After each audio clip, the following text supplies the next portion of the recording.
Hello and welcome back to our custom pay types video series.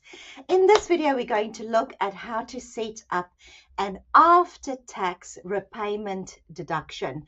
So let's say that as per your employee's written request, you have agreed to give them an advance on their wages, let's say to cover a rent bond or something, and they have agreed to pay this back at $100 a week until the amount is repaid. So how would you set this up? So I've got a timesheet here for the employee, and I need to go to my employee's pay types to set up an after-tax, so that is non-taxable deduction. Now we know that deductions is set up as a negative. Okay, so in our non-taxable area, we're going to give a name for what this is. So I'm going to call this advance repayment. And the rate is going to be -1 because this is a deduction. Deduction is always minus. And then it's going to be per unit. Save. Okay, let's go back to Noah's timesheet. And in his timesheet, I have to add a row. So that is this right hand plus a button. And I go to my select pay types. And on my pay type list, I find advance repayment. And now I put in the amount that he's agreed to repay in each pay. And that is $100. I just put in 100. I don't put in negative because we know that it is set up as a negative. Update.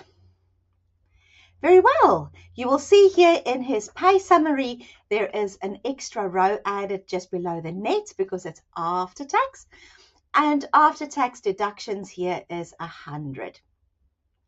If you right click in this, you'll see that the value of this is paying at -100. So it takes $100 and leave that in your account from his take home pay. Right. Let's take a look at his pay slip.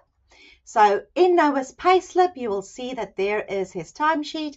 There it says that it says advance repayment, and it says it's exactly $100 like he said that he would pay. And here in the non-taxable pay types, if you have chosen to show pay types on timesheets on his payslip, then you will see here that it is -1 because it is a deduction. As easy as that. I just have to mention here that be very careful with employer loans. The IRD does have an exception list that you can go and consult to make sure if you need to pay fringe benefit tax on this. And you must also please be very careful to keep the correct records. So just always be sure to check whether you are within the law to give that low interest loans. Check the IRD website for information on that. Thank you. See you in the next video.